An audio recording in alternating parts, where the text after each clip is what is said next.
গিয়েছিলেন একটা অবিচারের বিরুদ্ধে প্রতিবাদ করতে। বারবার আপনাদের কাছ থেকে শুনতে পাচ্ছি যে আমরা সম্মান চাই, ডিগনিটিটা চাই।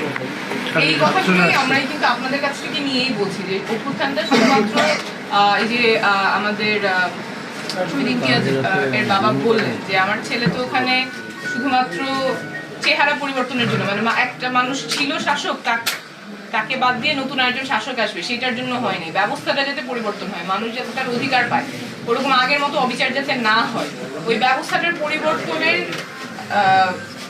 একটা উপায়ই হচ্ছে জুলাই সনদ, যেটার কথা আপনারা বারবার বলছেন, আমরাও বলছি।